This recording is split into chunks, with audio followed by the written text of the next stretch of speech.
আমি গোসল করতে গেছি ওয়াশরুমে, আম্মু গিয়ে দেয় আমার পিঠের মধ্যে অনেক সুপ সুপ দাগ। আম্মু মানে চিৎকার দিয়ে বলতেছে যে এগুলা কি। তখন আমি বলছি যে ব্যথা পাইছি। আম্মু বলে না, এতগুলো তো আর ব্যথা পাও নাই। আম্মু বুঝে গেছে, তখন আমি হামাও করে কাইতে দিছি, তখনই সবাই শুনতে পাইছি।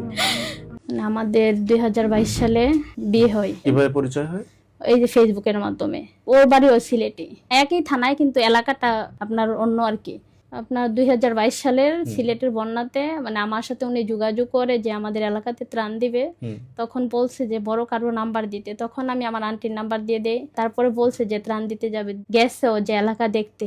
যাওয়ার পরে ওনার মানে মনের ভিতরে জানি কোন হয়েছে যে আমার সব ডিটেলস সম্পর্কে জানছে, জানি না উনি কুফরি করে আর কি বিয়ে করছে। ওইটা করে তারপরে মানে আমার ফ্যামিলিকে সবাইকে মানে সবাই ওইখানেই দিবে বিয়ে। মানে ওর কথা সবাই উঠবোস করতো, মানে ও যা বলতো তাই।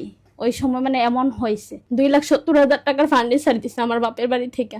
তারপরে আমি বিয়ের 4-5 দিন পরে ওর দাদার মাধ্যমে জানতে পারি ফোনে যে ওর আগের ওয়াইফ আছে, ও একটা বাচ্চাও আছে 6 মাসের, যে ওই নারীকে অনেক নির্যাতন করতো। প্রেগনেন্ট অবস্থায় 9 মাস নাকি 8 মাস অবস্থায় ওইখান থেকে আপনার বাপের বাড়ি চল্লা যায় কি পালায়া। তো ওই নারী গিয়ে মামলা করছে, আমি চল্লা যেতে চাই। কিন্তু ওই সময় উনি আমাকে অনেক হুমকি দিছে, আমি যদি ওনার লাইফ থেকে চলে যাই তাইলে আমাকে মিডিয়া থেকে শুরু করে আমার এলাকার প্রত্যেকটা ঘরে ঘরে পত্রিকা দিয়ে পৌঁছাই দিবে, মানে আমার ছবি দিয়ে অনেক বাজে কিছু দিয়ে পৌঁছাই দিবে। ওই সময় উনি হুমকি দিছে, মানে ভয় পাইছে যে মান সম্মানের ব্যাপার, যে মানুষে কি বলবে, মানে ওইটা। কারণ গ্রামের মানুষে একটু হইলে আর একটু করে, এই জন্য আমি কাউকে বলি নাই। যাক, আমি নিজের তকদিরের উপরে ছাড়া দিয়েছি যে ভাগ্যে যা আছে তাই হবে। তারপরে ওইখান থেকে আপনার উনি যেখানে জব করে ওইখানে আমাকে নিয়ে গেছে। নিয়ে যাওয়ার পরেই কথায় কথায় গায়ে হাত তুলতো, মানে অনেক প্রচুর মারতো ভাই। মানে মারার তো একটা লিমিট আছে। এমন সময় গেছে রান্না করতেছি, তখন মানে চুলার আগুন ছেড়ে দিছে এই যে আপনার খন্তি দিয়ে, যে দরজা খুলতে কেন দেরি হয়েছে।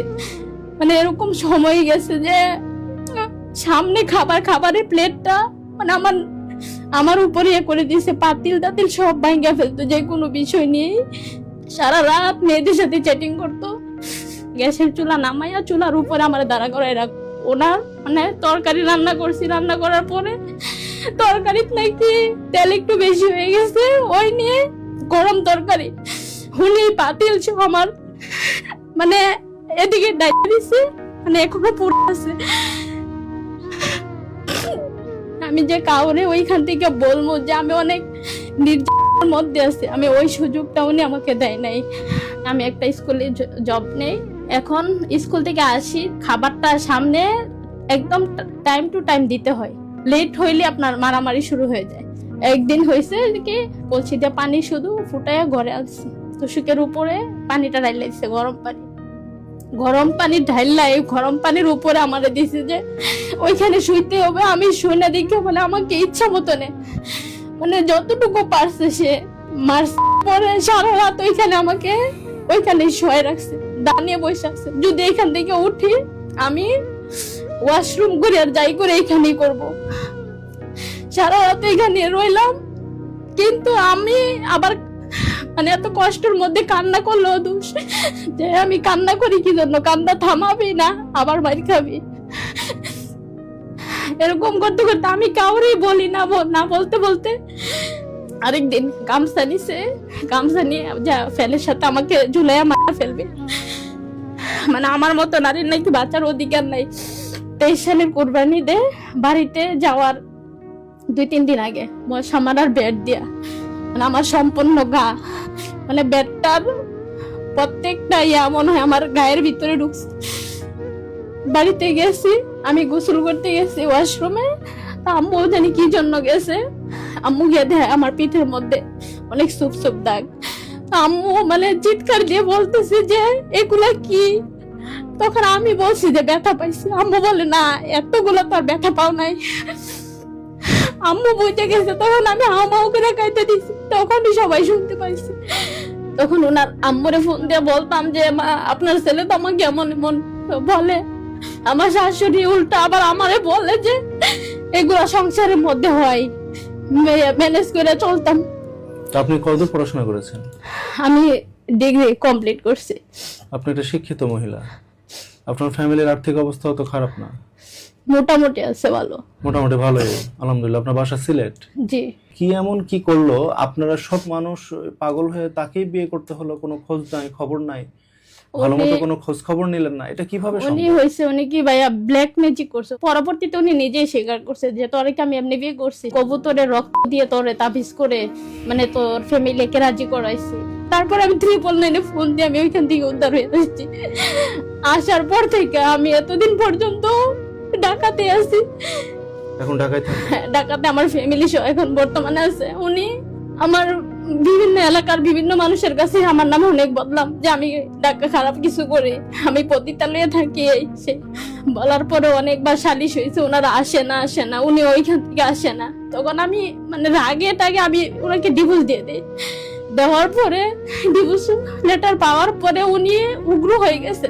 বিভিন্ন খারাপ কিছু না আমার ছবির সাথে অ্যাড করে ফেসবুকে সার্চে আমার মামাদের ভাইদের মানে আমার বাবা মামা ভাইয়েরা নাকি আমার সাথে খারাপ কিছু করবো, এজন্য সংসার থেকে নিয়ে এসে মানে নিকৃষ্ট ভাষা ফেসবুকে লেখালেখি করে যে আমি টাকার জন্য এসে পড়ছি, ঢাকা শহরে আমি ব্যবসা করি, এই করি, কেউ সময় কাটাইতে চাইলে আসেন, আরো অনেক কিছু যা মানে বলার বাহিরে।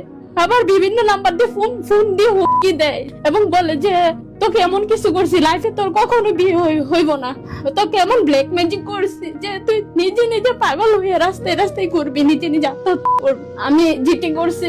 কবে জিডি করেছেন? আপনার ফেব্রুয়ারি 10 তারিখে। কোন থানায়? খিলগাঁও থানাতে। আমরা তার সাথে যোগাযোগ করি, কি বলে উনি। হ্যালো, আসসালামু আলাইকুম। আক্তার নামে একজন ভদ্র মহিলাকে আপনি বিয়ে করেছিলেন 2022 সালে, কিন্তু খুব কান্নাকাটি করে বলছিলেন যে ওই সময় থেকে আপনি বিভিন্নভাবে নির্যাতন শুরু করেন। পরবর্তীতে অতিষ্ঠ হয়ে আপনার কাছ থেকে ডিভোর্স নেয় জানুয়ারির 18 তারিখে। এটা যে কপিটা দিচ্ছে এটা নকল কপি, ওইটা এখানে একটু পেস আছে এখানের মধ্যে, ও বললে তো হবে না। আর আপনাকে আমি এত কথা শুনতে চাই না, আমি জাস্ট একটা কথা বলতে চাই। আমি একটা মাদ্রাসার প্রতিষ্ঠাতা, প্রধান শিক্ষক আর মসজিদের ইমাম ও খতিব দীর্ঘ 6-7 বছর। হ্যাঁ জি। ব্যক্তিগত হিসাবে আমি একজন গীতিকার, আমি বিভিন্ন সংস্থা, রাজনৈতিক সবকিছু মিলে আমি ইসলামী বিভিন্ন দলের সাথে আছি। আমি ইসলামী আন্দোলন করি, হ্যাঁ 2012 সাল থেকেই করি।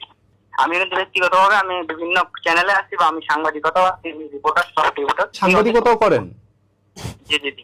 এরপরে হচ্ছে আপনি তার ফেসবুক আইডি হ্যাক করে তার প্রোফাইলে বিভিন্ন ছবি ছাড়ছেন, ব্যাপারটা কতখানি সত্য? না, এটা তার বর্তমান আইডি, এটা তার কাছে আছে কিনা আমি সঠিক জানি না। আমার কাছে কোনো তার আইডি উইডি বা কোনো কিছু নাই, এগুলো সব ভুয়া। ও যদি বলে যে ওর আইডি হ্যাক করে আমি চালাই, তাহলে বলবো কি আমার আইডি হ্যাক করে ওরা চালায়, তাহলে এখানে কাকে দোষ বলেন ভাই? এগুলো সব মিথ্যা, এগুলো সম্পর্কে আমি জানি না। আচ্ছা, আপনার কি পূর্বে কোনো বিয়ে ছিল? পূর্বে বিয়ে ছিল, বা শুধু ও জানতো, আর কেউ জানতো না। উনি তাহলে যে ডিভোর্স নিচ্ছে এইসব করার কারণ কি আপনার কাছে কি মনে হয়? ফ্যামিলিগত স্বামী স্ত্রীর মধ্যে অনেক কথা হয়, কিন্তু ওই কথাগুলো অনেক বাইরে ফুটেজ করে ফেলেছে। দ্বিতীয় ব্যাপার হলো উনি হয়তো এখানে তৃতীয় পক্ষের কিছু লোকের কথা নিয়েছে। আমার কাছে স্ক্রিনশট আছে, যখন ও সরাসরি আমার সাথে ছিল তখন ওর কিছু মানে বিষয় আমি পাইছি। এছাড়াও মানে ও অনেক কিছু নেগেটিভ আছে ওর, ওগুলার চিন্তায় পড়া ও আর আসতেছে না, ভাবতেছে আমার কাছে আসলে আমি কি পাইলাই কিনা। আমি এখনো বলছি দরজা খোলা আছে, আসলে স্বাগতম, না আসলে কিছু করার নাই। আমাদের ফ্যামিলিগত এখনো কোনো কিছু ডিভোর্স হয় নাই, বা আমি তাকে ডিভোর্স নাই। আল্লাহ মাফ করুক, আমি এ ধরনের মুখের শব্দ আনিও নাই। আমার সার্টিফিকেট গুলা দিয়ে দেখ, আমার মালামাল গুলা দিয়ে দেখ, আমার লাইফের সার্টিফিকেট গুলা, আমার মানে পড়ালেখার সমস্ত সার্টিফিকেট ওনার বাসাতে আছে। হ্যাঁ। আর আপনার মালামাল বলতে আপনি কি বোঝাতে চাচ্ছেন? মানে আমার সব ফার্নিচার ওনাদের বাড়িতে আটকে রাখছে, সালিশ হইছে, ওনারা আসে না, ওনারা দিবে না, মালামাল দিবে না। ডিভোর্স না হলে মালামাল দিবেন কেমনে? ওটা তো সামাজিক ভাবে আইনগত সমাধান হইতে হবে। কিন্তু উনি তো মনে করেন উনি যে বলতেছে যে উনি কিছুই করে, সব প্রমাণ তো আছে। ওই জায়গার সভাপতি থেকে নিয়ে সামাজিক মানুষরা এভাবে মানে ম্যাডাম আপনি আসেন, আপনি আমার ঘরে থাকবেন, আপনার খরচপাতি সবকিছু দেখভাল করবে, কি আমি ওইটা দেখছি, আমি চেষ্টা করবো যে সংসার বোঝানোর জন্য। আমরা কেউ চাই না আপনাদের সংসার ভাঙুক। এটা হচ্ছে আপনার প্রতিষ্ঠানের সভাপতি সাহেব অনুরোধ করেছেন, তাই তো? আমরা বলছি এটা তো ওনার আর আমার ফ্যামিলিগত ব্যাপার। উনি যেখানে প্রতিষ্ঠান মানে চাকরি করে ওইখানে আমরা কেন যাব? আপনার এলাকা তার এলাকা তো পাশাপাশি। হ্যাঁ হ্যাঁ। আমার কথা হলো, আমার কথা না শুধু, এখানে আমি যেহেতু চাকরি করি, এখানে আমার জীবন কাটাইতে হবে, আমি ওয়াদাবদ্ধ এই সমাজের মানুষের কাছে, যেহেতু আমার প্রতিষ্ঠাতা মাত্র এখানে। তো আমি সমাজের সভাপতি, সবাইকে নিয়ে বলছি যে আমি ওকে স্বাগতম। আমি বলতে চাই যে এখনো সময় আছে, ভালো ভালো পথে আল্লাহ রাসূলের পথে যাও, এবং আমার জীবন নিয়ে যেন আর খেলামেলা না করে। আমি ডিভোর্স দিয়ে দিছি অলরেডি, 2 মাস হয়ে গেছে। 3 মাস হয় না এখনো? আমার ছবি দয়া করে, আমার ছবি আর ছাড়ো না, আমাকে আর জ্বালায়ও না।